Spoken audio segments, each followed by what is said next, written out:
اللہ تعالیٰ نے ہم پر یہ فضل فرمایا ہے کہ ہمیں اللہ نے عظمتوں والے محبوب عطا فرمائے۔ نبی پاک صلی اللہ تعالیٰ علیہ وسلم کا علم بھی بڑا عظیم ہے، حضور کے معجزات بھی بڑے عظیم ہیں، کمالات بھی بڑے عظیم ہیں، فضائل، شمائل، خصائل۔ حضور کو اللہ تعالیٰ نے جس زاویے، جس سمت سے عطا فرمایا ہے تو عظیم ہی بنایا ہے۔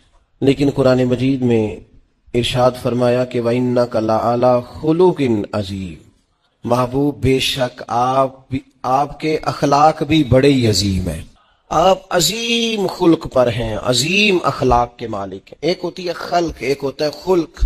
خلق کہتے ہیں انسان کی ظاہری تخلیق کو، اس کی ظاہری خد و خال کو، صورت کو، اور خلق کہتے ہیں اس کے باطنی اوصاف کو، اس کی سوچ کو، اس کی نرم دلی کو، اس کے اچھے جذبات کو، اس کے خلوص کو، اس کی عاجزی کو، اس کی محبت کو، اس کے للہیت کو، اس کے باطن کے اندر جو لوگوں کے لیے اچھے جذبات ہوتے ہیں، اس کو خلق کہتے ہیں۔ اللہ تعالیٰ نے حضور کو جو خلق عطا فرمائے وہ بڑے ہی عظیم عطا فرمائے۔ نبی پاک علیہ الصلوۃ والسلام کے اخلاق کے اندر جو کمالات تھے وہ ذرا انفرادی تھے۔ ہمارا آج جو سب سے بڑا مسئلہ ہے وہ نہ اقتصادی ہے نہ معاشرتی ہے، ہمارا سب سے بڑا مسئلہ اخلاقی مسئلہ ہے۔ قومیں، ملتیں، قبیلے جب اخلاق چھوڑ جاتے ہیں اور جب وزاداری چھوڑ جاتے ہیں اور جب عظمت کردار چھوڑ جاتے ہیں تو وہ خود بخود بیک ہونے لگتے ہیں، وہ پیچھے ہٹنے لگتے ہیں۔ بہت سارے لوگ بام عروج پر ہوتے ہیں، آگے نکلتے ہیں، لیکن اپنی اخلاقی کمزوریوں کی وجہ سے وہ پستیوں کی طرف سفر شروع کر دیتے ہیں۔ انسان کے لیے سب سے زیادہ ضروری یہ ہوتا ہے کہ وہ اخلاقی مضبوطی اپنی طبیعت میں پیدا کرے۔ بہت سارے دوست لوگوں سے پیار کرتے ہیں لیکن بعد میں جب وہ ان کا اخلاقی رویہ دیکھتے ہیں تو خود بخود پیچھے ہٹ جاتے ہیں۔ ایک ہوتا ہے دوست کا ہونا، احباب کا ہونا، ایک اپنے قریبی لوگ بھی، بہن بھائی بھی اور اولاد بھی انسان کی اخلاقی کمزوریوں کی وجہ سے اس سے پیچھے ہو جاتی ہے۔ جب تک رویے میں، مزاج میں اخلاقی بلندی پائی جاتی ہے، نبی پاک صلی اللہ تعالی علیہ وسلم نے فرمایا تم میں سے بہترین مسلمان وہ ہے جس کے اخلاق زیادہ اچھے ہیں، جس کی عادات زیادہ عمدہ ہیں، جو عظمت کردار کا حامل ہے۔ مزاج میں وفاداری ہونی چاہیے، مزاج میں خیر خواہی ہونی چاہیے۔ انسان بعض لوگوں کے لفظوں میں عاجزی ہوتی ہے، ویسے وہ عاجز نہیں ہوتے، ملتے بھی جھکے ہیں، لیکن ویسے عاجز وہ کہتے ہیں میں نے شیشے میں اتار لیا ہے، میں تیز آدمی ہوں، دیکھا میں نے اس کو بھی قائل کر لیا ہے۔ وہ لفظوں کے لحاظ سے، جھکاؤ کے لحاظ سے عاجز ہوتے ہیں، فی نفس سے ہی عاجز نہیں ہوتے۔ کچھ لوگ جملے کے لحاظ سے، اٹھنے بیٹھنے کے لحاظ سے، آؤ بھگت کے لحاظ سے خدمت گزار ہوتے ہیں، ویسے وہ خدمت گزار نہیں ہوتے۔ کچھ لوگ ایسے ہوتے ہیں جو اچھے جملے ترتیب دے کے کسی کو قائل تو کر لیتے ہیں، اس کو اپنی ہمدردی کا اظہار تو دلاتے ہیں، اشک شوئی تو کرتے ہیں، تسلی تشفی تو دیتے ہیں، ویسے خیر خواہ نہیں ہوتے۔ ویسے وہ بڑی اچھی دھیمی باتیں کر کے کہیں گے کہ یار کوئی مسئلہ نہیں، تو پریشان نہ ہو، تو ٹینشن نہ لے، میں تیرے ساتھ ہوں، پر نہیں نہ ساتھ ہوتے یار۔ زندگی میں وہ عجیب لمحہ تھا، وہ میرے ساتھ تھا پر میں تنہا تھا، ساتھ ہی تھا بندہ پر میں لوگوں کے ہجوم میں بھی اکیلا ہی تھا۔ اپنے اخلاقی رویے میں، خلق میں، مزاج میں، یعنی ڈھل جائے طبیعت انسان کی، اس کے رویے عمدہ ہو جائے اور یہ کام کشید نہ کرنا پڑے اسے۔ ہمارے علماء نے لکھا ہے خلق کا معنی یہ ہے کہ اچھے کام کرنے میں تکلیف نہ اٹھانی پڑے، خلق کا معنی یہ ہے کہ اچھے کام خود بخود بندے سے ہونے شروع ہو جائے، وہ خود بخود اچھے کاموں کی طرف اس کی طبیعت مائل ہو جائے، توجہ ہو جائے، اس کا مزاج بن جائے۔ یہ کب ہوتا ہے، کس وقت ممکن ہوتا ہے؟ جب آپ ہر وقت کی اخلاقی بلندی حاصل کرتے ہیں۔ نبی پاک صلی اللہ تعالی علیہ وآلہ وسلم کا ایک طریقہ تھا کہ حضور کے مزاج میں اخلاق۔ بعض لوگ ایسے ہوتے ہیں جو بعض اوقات ایسی حرکت کرتے ہیں، ہوتے ہیں لوگ جو ایسی حرکت کرتے ہیں کہ سخت رد عمل کی ضرورت ہوتی، بندے کا دل کرتا ہے نیرا ڈانٹے نہ، ڈنڈا بھی پکڑ لے، کرتے ہیں بعض اوقات بات دوست ایسے کام۔ ایک اور بڑا خطرناک رویہ ہوتا ہے، آپ کو پتہ ہے اسلام نے سب سے زیادہ ناپسند کسے کیا؟ غیبت کو۔ آپ کسی کے خلاف، کسی کے قبیلے گھر کے خلاف کسی کونے میں کھڑے ہو کے بات کریں، پہنچانے والے پہنچا دیتے ہیں، جو مزے لے کے سنتا ہے وہ مزے لے کے پہنچاتا بھی ہے، یہ پکی بات ہے۔ جس نے آپ کو ٹائم دیا نا سننے کا وہ باز نہیں آئے گا، وہ پہنچائے گا بھی۔ آپ کی اخلاقی کمزوری نظر آ جائے گی، واضح ہو جائے گی، آپ سامنے والے۔ اچھا کچھ لوگ وزادار ہوتے ہیں، انہیں پتہ چل جاتا ہے بندہ ٹھیک نہیں، لیکن پھر بھی وہ قبول کریں تو اس کا مطلب ہے وہ بندہ اعلیٰ ظرف ہے جس نے رکھا ہوا ہے۔ تو یہ سمجھتا میں چلاک ہوں، میں اپنی تیزی کے ساتھ گزارا کر رہا ہوں. وہ اعلیٰ ظرف ہے جس نے اتنا کچھ پتا ہونے کے باوجود بھی تیرے لیے کوئی لفظ، وہ بندہ با اخلاق ہے، با مروت ہے، وفادار ہے، وفادار ہے. تو میرے عزیز، نبی پاک علیہ الصلوۃ والسلام نے ان اخلاق کی طرف ہماری توجہ دلائی ہے جن میں لوگ بچتے نہیں کہ یہ کام میں نے نہیں کرنا، مجھے کیا لگے، میرا کیا لینا دینا. مثلا ایک تاجر تھا حضور کے زمانہ نور میں، وہ پھلوں کی تجارت کرتا تھا، مشکات شریف میں موجود ہے. کسی وجہ سے اسے نقصان ہو گیا. تو انسان جب تجارتیں کرتا ہے، زندگی گزارتا ہے، تو جہاں اسے نفع ملتے ہیں وہاں کہیں کہیں اسے خسارے بھی ملتے ہیں. تو الگ بات ہے کہ ہم صرف نفعوں کے قائل ہوتے ہیں، خساروں کے قائل ہی نہیں ہوتے. وہ تاجر تھے، پھلوں کے تاجر تھے، بڑی اچھی تجارت کرتے تھے، کسی وجہ سے نقصان ہو گیا. اب وہ حضور کی بارگاہ میں آئے.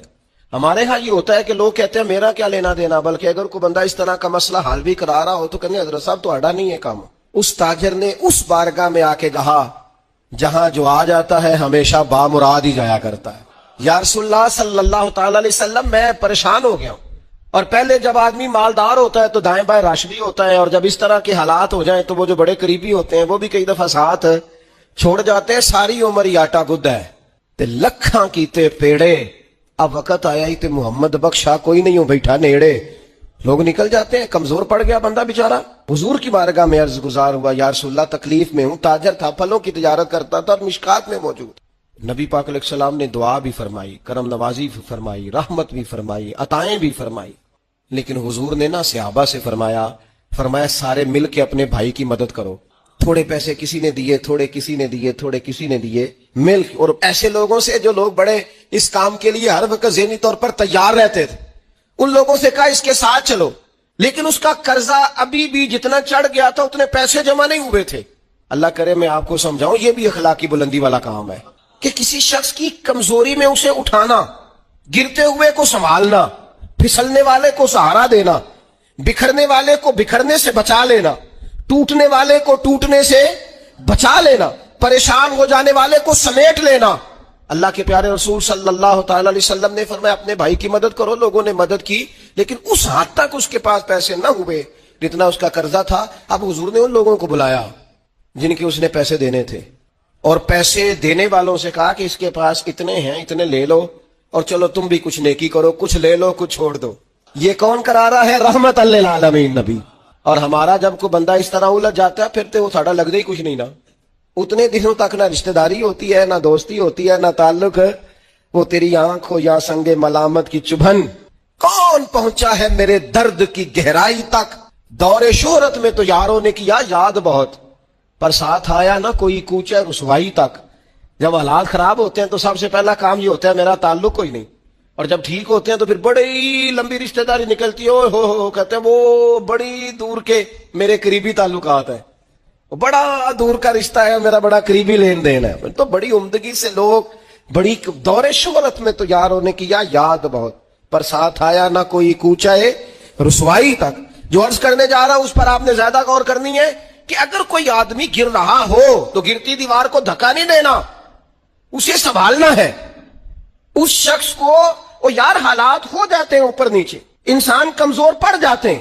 راہ چلتے چلتے کئی دفعہ گاڑی کا صرف پیٹرول ہی ختم نہیں ہوتا، جو مفت میں پانی ملتا ہے کئی جگہوں پہ وہ بھی ختم ہو جاتا ہے، اور قریب قریب اس کی بھی کوئی شناخت نہیں ہوتی. کئی دفعہ صرف اور صرف پیٹرول کا مسئلہ نہیں ہوتا، وہ جو 20 روپے میں ہوا ٹائر میں بھری جاتی ہے کئی جگہوں پہ وہ بھی نہیں ملتی. تو تسلی کے لیے اخلاقی رویہ یہ ہونا چاہیے کہ اگر کوئی بندہ کہیں کمزور پڑ رہا ہے، گر رہا ہے، اس کی اس کمزوری پر اسے تھاما جائے، اس کی حوصلہ افزائی کی جائے، تسلی دی جائے. لیکن ہمارا یہ ماحول نہیں ہوتا. میں اکثر کہتا ہوں دوستوں سے کہ جو آدمی اپنے گھر کی تیسری منزل شروع کرتا ہے نا، تیسرا لینٹر ڈالتا ہے، اسے سارے جا کے پائیا کو کام ہو جاتے دسی بھائی ہونے کیوں دسنا ہے، مالدار آدمی تیسرا لینٹر ڈال رہا ہے.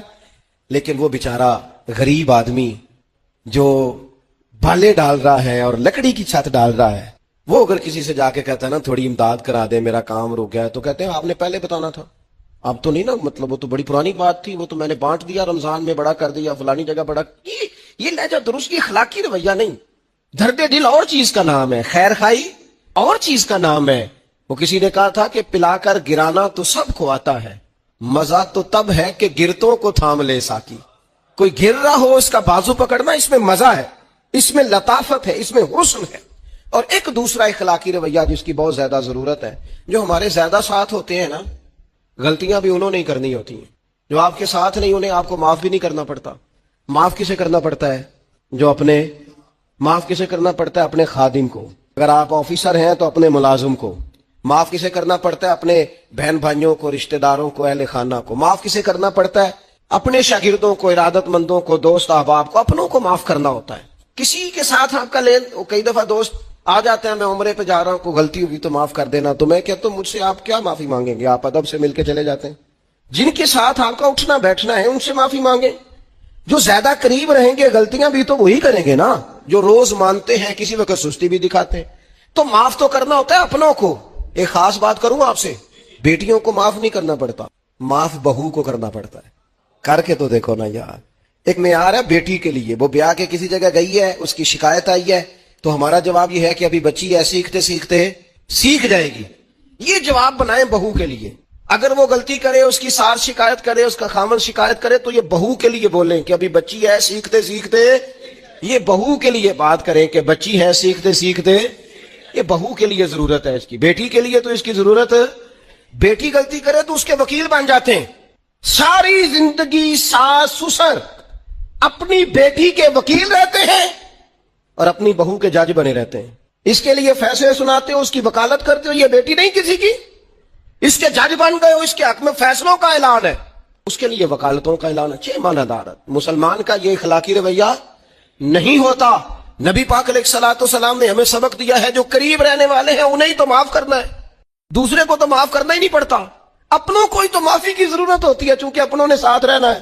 حضرت انس بن مالک رضی اللہ تعالیٰ عنہ یہ بڑے خوش نصیب خوش بخت انسان ہے۔ کہتے میری اماں خود مجھے حضور کی بارگاہ میں چھوڑ گئی تھی کہ یا رسول اللہ یہ آپ کی خدمت کرے گا۔ کہتے میں نے 10 سال حضور کی نوکری کی ہے، نبی پاک نے کبھی اوف بھی نہیں کہا۔ بلکہ بخاری مسلم میں ایک انوکھی بات موجود ہے، فرماتے ہیں مجھے ایک دن حضور نے فرمایا جا یہ کام کر کے آ۔ کہتے میرے دل میں یہی تھا کہ فوراً جاؤں گا، اسی طرح لفظ موجود ہے، میرے دل میں تھا جاؤں گا، کر کے آؤں گا۔ حضور نے فرمایا کر کے آ، دل میں پکا ارادہ تھا جاؤں گا، لیکن اپنی زبان سے میں نے کہا حضور میں نے کوئی نہیں جانا۔ یہ کیوں بات کی؟ یہ ذرا لاڈ کے ساتھ کی، یہ ذرا ناز کے ساتھ کی، یہ ذرا نا محبت کے ساتھ کی، یہ ذرا حضور جو پیار کرتے تھے نا اس پیار کو سامنے، حضور میں نے نہیں جانا۔ تو کہتے ہیں حضور تھپکی دے کے، یہ غلام سے بات ہو رہی، حضور فرمانے لگے چلنا تجھے کہا ہے نا جا کر کے آ۔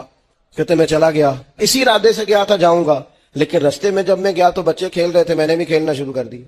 کھیل رہا ہوں دیر ہو گئی، حضور نے بھیجا تھا کسی کام، اب جب زیادہ دیر ہوئی تو کریم گھر سے نکلے، اور جب حضور نے مجھے دور سے دیکھا اور مجھے کریم کے آنے کا پتہ چلا تو اب میں ڈرا، اب میرا انداز بڑا جدا گانا ہو گیا چونکہ حضور نے بھیجا تھا۔ یہ تو خادم کی بات ہے نا، ایسے اچھی گل دسیا جی اپنا منڈا بھی کدے نہ جائے تھے، اور تینوں میں کلیا سی تو گیا کیوں نہیں؟ ناراض نہیں ہونا آپ نے، لیکن چلو بچہ ہے، کسی وقت دیر سویر بھی ہو ہی جاتی ہے، کیوں اتنی سختی کرتے ہیں؟ حضرت انس بن مالک کہتے ہیں جب حضور کو آتے دیکھا تو میں پوری طرح ڈر گیا، لیکن قریب محبوب جب میرے قریب آئے اور مجھے ڈرا ہوا دیکھا نا تو پھر رحمت للعالمین محبوب کی رحمت کا بادل چھایا، اور جب حضور مجھے دیکھ کے ہنسے نا بس وہ ہنس گئے اور میرا کام بن گیا۔ بس کریم تھوڑی دیر ہوئی، ایک آیا کالیاں زلفاں والا، ایویں 2 کڑیاں میرے من وچ رکیا تے کر گیا نور اجالا، بات بن گئی، بات طبیعت ٹھنڈی ہو گئی۔ تو حضور فرمانے لگے میں نے کہا تھا جاؤ، گئے نہیں۔ اب جب حضور مسکرا گئے تو بات ہی ختم ہو گئی۔ یا رسول اللہ صلی اللہ علیہ وسلم جانے لگا ہوں، تو حضور نے پھر شروع سے بات شروع کر دی، حضور جانے لگا ہوں، فرمایا جا دوڑ کے آ، پھر جو کہا تھا وہ کر کے آ۔ لیکن وہ بیچ میں جو دیر ہوئی تھی، وہ جو لیٹ ہوئی تھی، اور جو میں کہہ کے آیا تھا میں نے نہیں جانا، حضور نے اس بات پر مجھ سے کوئی سختی نہیں کی۔ میرے عزیز، اپنوں نے تو غلطی کرنی ہے، معاف کس کو کرنا ہے؟ اپنوں کو، لیکن ہم نے باہر ساری دنیا کو معاف کر دیا ہے، اپنوں کو ہم معاف کرنے کو تیار نہیں۔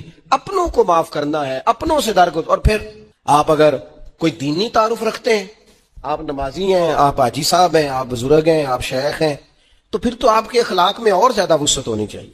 جیسے جیسے بندے کی عمریں بڑھتے جائیں نا ویسے ویسے اسے میٹھا ہونا چاہیے، کڑوا نہیں ہونا چاہیے۔ جیسے جیسے اس کی تسبیح بڑھتی جائے ویسے ویسے اس کا لہجہ بھی وسیع ہونا چاہیے، اس کے مزاج کے اندر دینی اگر آپ تعارف رکھتے ہیں تو پھر تو آپ کو، میں آپ سے عرض کروں، میں کئی دفعہ دوستوں سے شکوہ کرتا ہوں، میں کہتا ہوں یار ہم تو جو کہنا چاہتے ہیں وہ بھی نہیں کہہ سکتے، ہم تو سونا چاہتے ہیں، ڈھب سے سو نہیں سکتے، ڈھونڈتے پھرتے ہیں جگہ ملے کوئی آرام کرنے کو، اس لیے کہ دینی تعارف رکھتے ہیں۔ آپ نے وہ دعویٰ ہی نہیں کرنا تھا، یہاں تے چٹی چادر لا دے نا کڑیے تے پین فقیراں دی لوئی، چٹی چادر تے پھر داغ لگیندا ہی تے لوئی نو داغ نہ کوئی۔ جب آپ کا دعویٰ ہے کہ ہم نے کام کرنا ہے اور بڑی اوپر والی سطح پہ کرنا ہے تو پھر آپ آرام ڈھونڈتے پھریں، پھر آپ قرار ڈھونڈتے پھریں، تو یہ تو دو باتیں ہو گئی۔ ایک بات کرنی پڑے گی، دینی تعارف رکھنے والے آدمی نے اگر اس نے دین سکھانا ہے اپنے بچوں کو، اپنے گھر والوں کو، تو حسن اخلاق سے سکھائے گا۔ وہ اگر ڈنڈا پکڑ لے ہر وقت، سختی بھی کریں جہاں ضرورت ہو، لیکن اگر اس کا لہجہ ہی ہمیشہ کے لیے تلخ ہو جائے گا تو وہ کبھی بھی دین سکھانے میں کامیاب۔ انسان بہت سارے دینی غلطیاں کرتے ہیں، میں بہت سارے لوگوں کو دیکھتا ہوں وہ اس طرح تنقید کر رہے ہوتے ہیں جیسے انہوں نے پہلے اسے پورا درس نظامی پڑھایا ہے، اصول پڑھائے ہیں، تو اب غلطی کر رہا ہے تو تنقید کر رہے ہیں۔ بھئی عام آدمی ہے، اس سے غلطی ہوگی، بڑی اہم بات بھی، بہت بڑا آدمی بنیادی بات سے بھی کسی وقت ناآشنا ہو سکتا ہے، لیکن آپ کے لہجے میں سختی ہے، آپ بات کرتے ہیں تو تلخ کرتے ہیں، آپ سے کوئی دینی کلام کیا جاتا ہے تو آپ سخت ہیں۔ دینی لوگوں کو چاہیے کہ وہ دین سکھائیں تو اس میں بہت زیادہ اخلاق کا خیال رکھیں۔ غلطیاں کریں گے لوگ، اگر آپ عالم ہیں اور آپ کے پاس کوئی دینی معلومات ہیں تو پھر آپ کو اس کی خوبصورتی کا بھی پتہ ہونا چاہیے۔ آپ نے حضرت معاویہ بن حکم رضی اللہ تعالیٰ عنہ کہتے ہیں میں نے حضور کی مسجد شریف میں نماز پڑھی تو ایک شخص کو نا چھینک آئی، یہ بھی بخاری مسلم میں موجود، تو میں نے نماز میں کہہ دیا یرحمک اللہ، یہ چھینک آنے کا جواب ہوتا ہے، میں نے یہ نماز میں کہہ دیا۔ تب بہت سارے لوگ مجھے گھورنے لگ گئے، کچھ نے اپنے ہاتھ بھی مارے زانوں پر کہ یہ کیا کر رہے ہو، نماز میں بول رہے ہو۔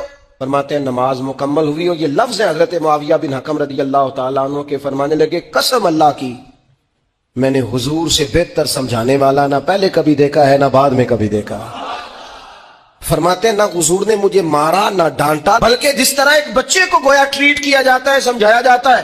حضور فرمانے لگے اللہ کے بندے نماز میں کوئی اور بات نہیں کرنی چاہیے، صرف اللہ کی تسبیح پڑھنی چاہیے، اس کے اسماء کا ذکر کرنا چاہیے یا قرآن پاک پڑھنا چاہیے، نماز میں کوئی اور کلام کرنے کی اجازت نہیں ہے۔ ہمارے ہاں لوگ دینی مسئلہ سمجھاتے ہیں تو اتنا ان کے مزاج میں تلخی ہوتی ہے، بعض اوقات اللہ ماشاءاللہ کچھ لوگوں کی طبیعت اتنی کرخت ہوتی ہے، بچہ نماز پڑھ رہا ہے اور حاجی صاحب اس کے ساتھ کھڑے نماز پڑھ رہے ہیں، لیکن وہ اس کو کھڑا کر رہے ہیں تو یوں کندھے سے ہلا تو تینوں آج تک نہیں پتا نماز ہے کہ یا دین سکھا رہے ہیں۔ یہ اخلاقی رویہ دین سکھانے کا، یہ لب و لہجہ دین سکھانے کا، قطعاً ایسا کوئی کام نہ کریں۔ میں تو یہ مدارس کے اساتذہ سے بھی کہتا رہتا ہوں، میں کہتا ہوں نبی پاک نے کبھی کسی کو نہیں مارا، آپ بچوں کو ڈانٹیں کریں کچھ، لیکن وہ رویہ آپ اختیار نہ کریں جس کی دین اجازت نہیں دیتا۔ تو اخلاقیات میں ان چیزوں کا ضرور خیال کریں۔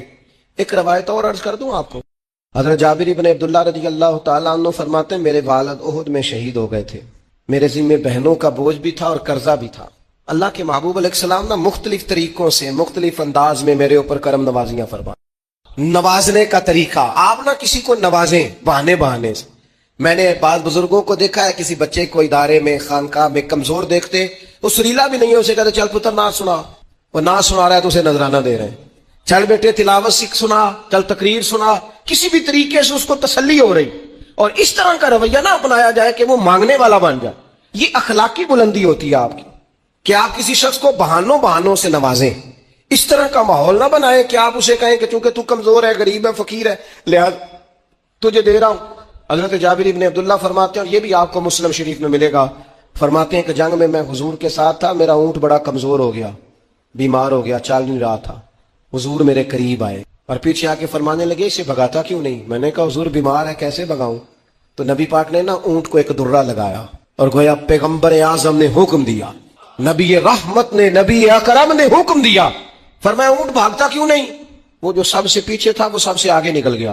واہ کیا جود و کرم ہے شہ بتہا تیرا، اور نہیں سنتا ہی نہیں مانگنے والا تیرا۔ سرکار نے حکم دیا، وہ اونٹ سب سے آگے نکل گیا۔ اب حضور گھوڑا دوڑا کے آگے آئے، فرمانے لگے جابر ہاتھ بیچ نہیں دیتا، وہ بیمار تھا، حضور کے حکم سے بھاگا ہے، فرمایا بیچ نہیں دیتا؟ کہا نہیں یا رسول اللہ ویسے ہی رکھ لیں، فرمایا نہیں میں پیسے دوں گا۔ یا رسول اللہ آپ کا یہ ہے، فرمایا نہیں آپ قیمت بتائیں۔ حضور ٹھیک ہے اتنے کا اونٹ ہے، میں مدینہ طیبہ جا کے آپ کی خدمت میں پیش کر دوں گا۔ حضرت جابر ابن عبداللہ فرماتے ہیں حضور نے مجھ سے اونٹ خریدا، مدینہ طیبہ پہنچ کر نبی پاک صلی اللہ تعالی علیہ وسلم نے سیدنا بلال حبشی سے فرمایا جابر کو اونٹ کی قیمت بھی دے دو، کچھ پیسے زیادہ بھی دے دو۔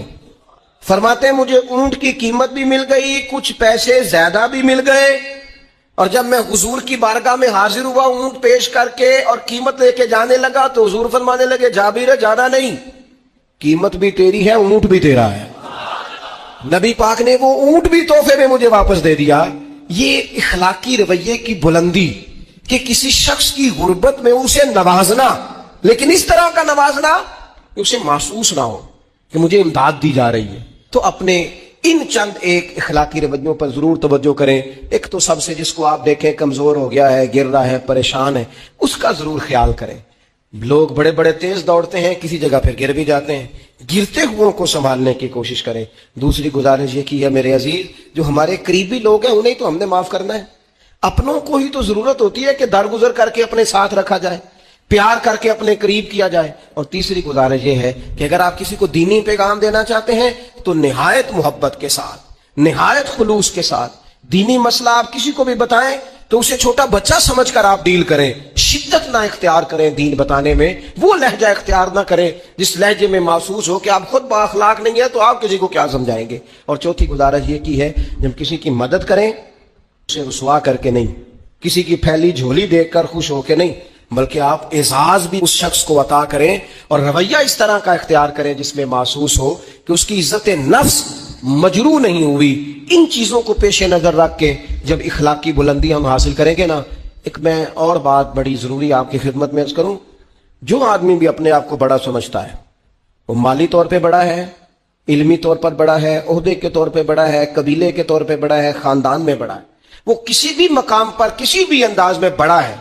اللہ نے فضل کیا وہ بڑا ہو گیا، اسے سمجھ آ گئی ہے کہ کچھ لوگ میری بات سنتے ہیں، میرا فیصلہ مانتے ہیں، تو وہ اچھی طرح سمجھ لے کہ اگر وہ اللہ کے فضل سے اسے کوئی موقع مل گیا بڑا ہونے کا تو وہ اپنے اخلاق کو بڑا کرے، پھر اپنے کردار کو بڑا کرے، پھر اپنے حوصلے کو، ظرف کو اور اپنے ذہن کو بڑا کرے، اس لیے کہ آپ اپنے کردار کی اور حوصلے کی بنیاد پر بڑے بنیں گے۔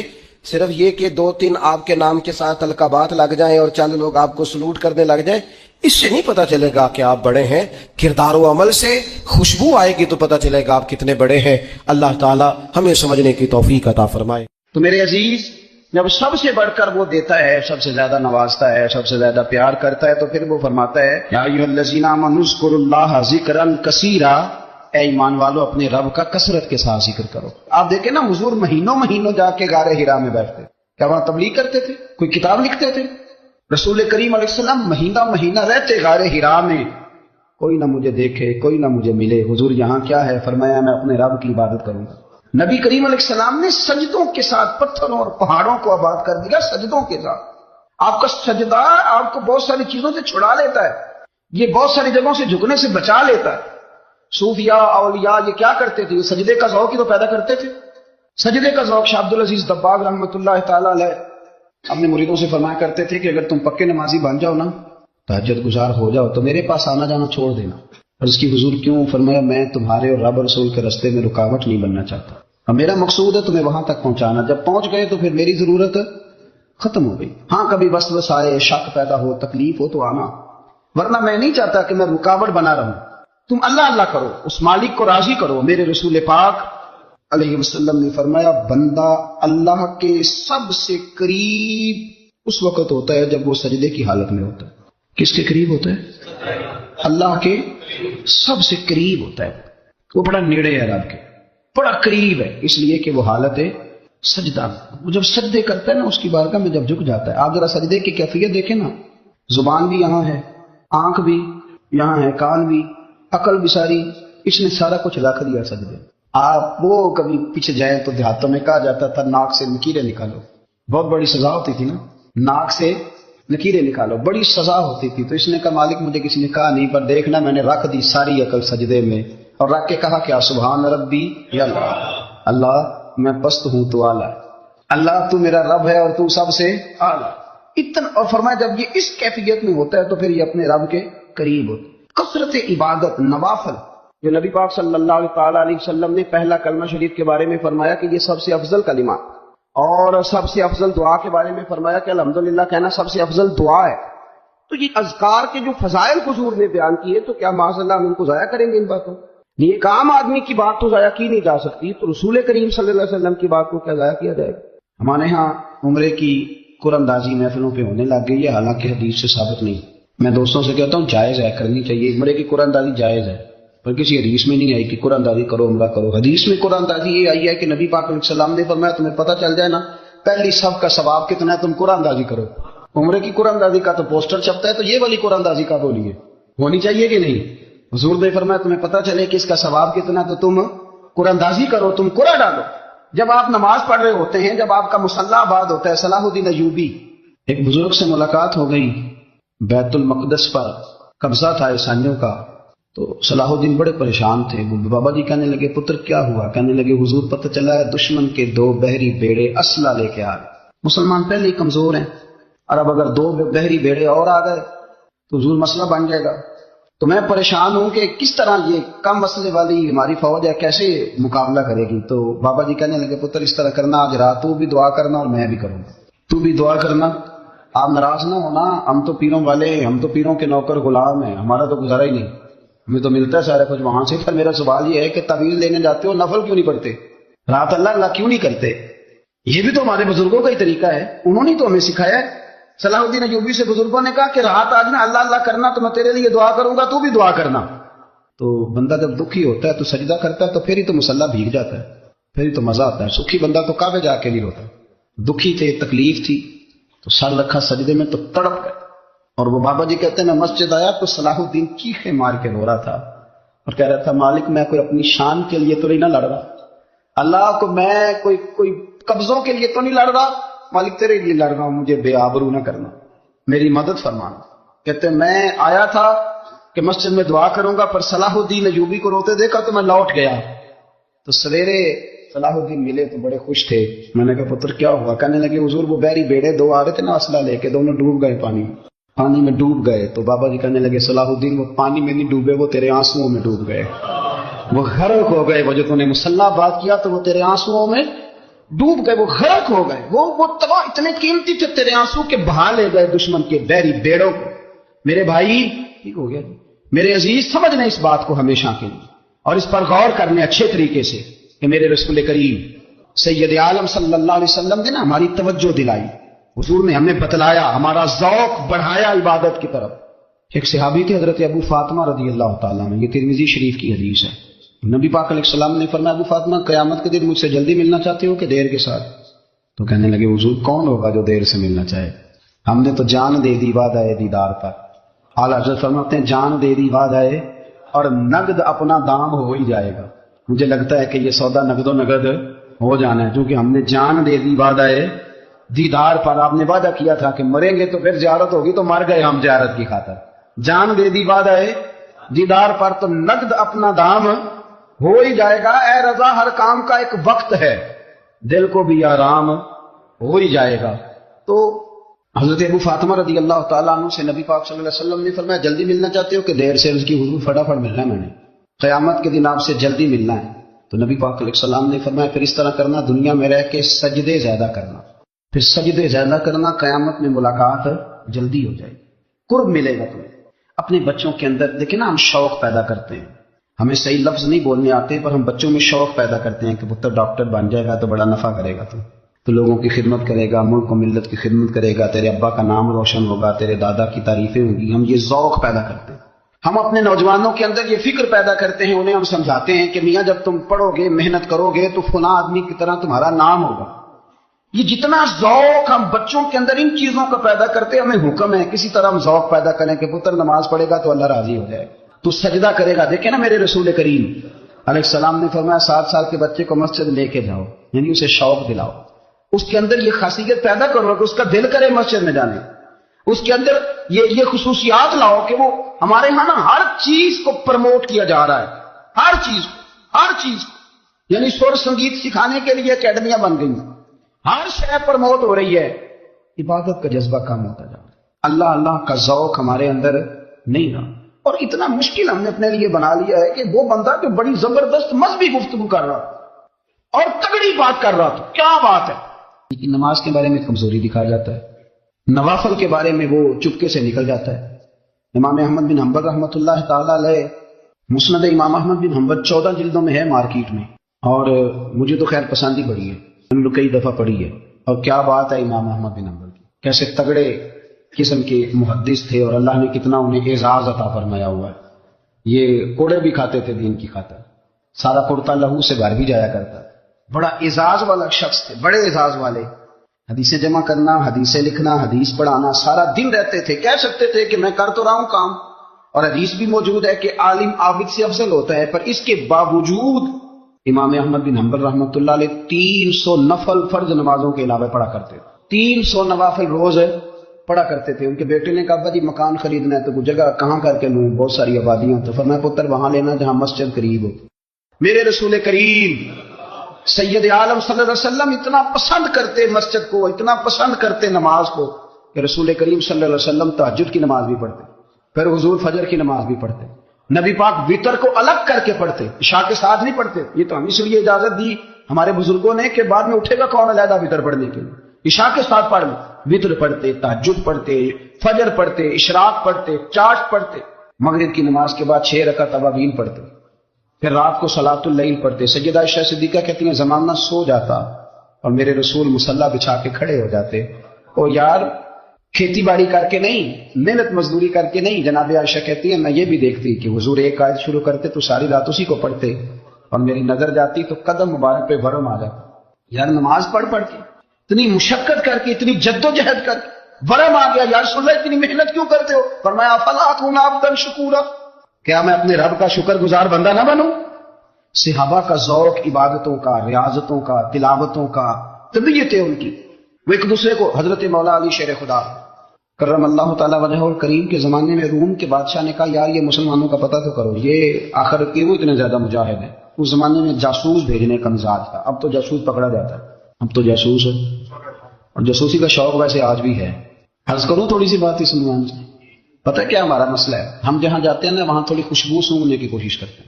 وہ کیا ہے تو یہ کیا ہے تو ادھر کیا ہے تو تھوڑا سا ادھر کیا ہے. میرے رسول پاک پڑھیے درود شریف، سارے پڑھیے ذرا زور سے صلی اللہ تعالی. نبی پاک علیہ السلام نے فرمایا جاسوسی نہ کرنا ورنہ تم بندوں کو خراب کر دو. اور فرمایا اس طرح نہ ہو کہ تم کسی کے آپ کھول نکلو تو تمہارے پہلے کھول جائیں. یہ جو ذوق ہے نا یہ ختم کریں، چھوڑیں. مطلب آپ کس چکر میں پڑے ہوئے؟ اتنی زیادہ توجہ کرنے کی کیا ضرورت؟ کام سے کام رکھیں. اس میں بندہ تھوڑا سا نا آسان رہتا ہے. یہ جو بہت زیادہ ٹٹولنے والے لوگ ہوتے ہیں نا وہ بےچارے پھر عمر ٹٹولتے ہی گزار دیتے ہیں، اس لیے کہ مزاج ہی بہت پکا ہے. گوری کا منہ کھول کے اندر تک ہاتھ ڈالنا تو پھر کئی دفعہ سامنے سے بچھو بھی لڑ جاتا ہے، خرابی ہوتی. تو جاسوسی کی جاتی تھی. اس نے بھی جاسوس بھیجے کیونکہ قبیلوں کے لوگ تھے، کچھ مسلم کچھ کافر، پہچانے نہیں جاتے تھے لوگ.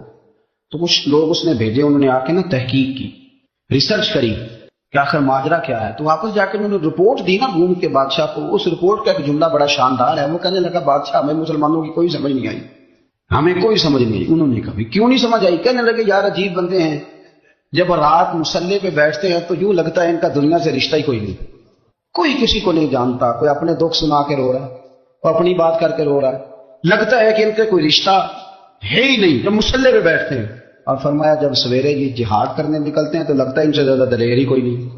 حالانکہ جو مسلوں پہ رونے دھونے کے لوگ ہوتے ہیں وہ کئی دفعہ جہاد میں کام نہیں کرتے، لیکن عجیب لوگ ہیں کہ رات کے راہب ہیں، دن کے مجاہد ہیں، کوئی سمجھ نہیں آتا. میرے عزیز ان لوگوں نے مسلح آباد کر کے رکھا، تلاوتیں ان کا ذوق رہی، منظر روز پڑھنا، اسباق پڑھنا، وظائف پڑھنا، یہ ان کا ذوق رہا. اعلیٰ حضرت بریلوی رحمت اللہ نے 1000 کتاب لکھی ہے، لیکن الوظیفۃ الکریمہ کے نام سے جو وہ صبح و شام وظائف پڑھتے تھے وہ الگ انہوں نے ان کو بیان کیا، پابندی کے ساتھ اپنی اللہ اللہ کرتے. شیخ شہاب الدین سہروردی رحمت اللہ علیہ اس پر ایک بندے نے اعتراض کیا. اس نے کہا جی آپ کس قسم کے صوفی ہیں، مرید بیٹھے ہیں اور آپ وہاں نفل پڑھ رہے ہیں.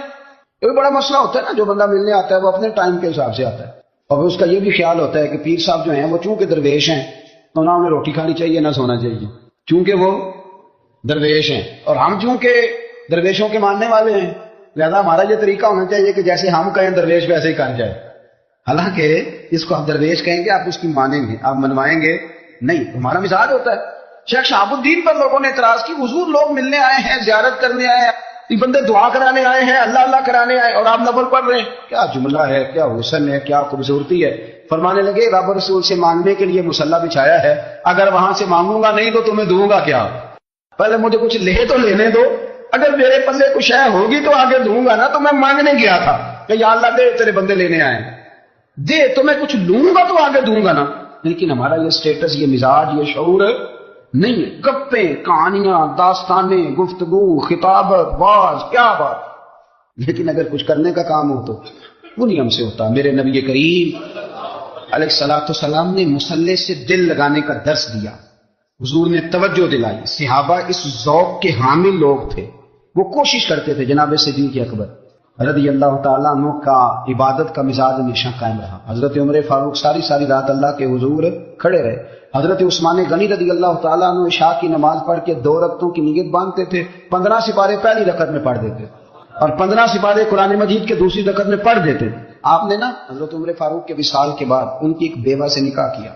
حضرت عثمان غنی نے نکاح کیا. وہ خاتون آپ کے نکاح میں آئیں تو عرض کرنے لگیں امیر المومنین میرے لیے اعزاز تو بہت ہے کہ میں امیر المومنین کی بیوہ تھی تو امیر المومنین کی منکوحہ ہو گئی ہوں، لیکن حضور نہ تو میں جوان ہوں کہ میرے اندر رغبت ہوتی اور نہ میں اب اس قابل ہوں کہ کوئی خدمت کر سکوں.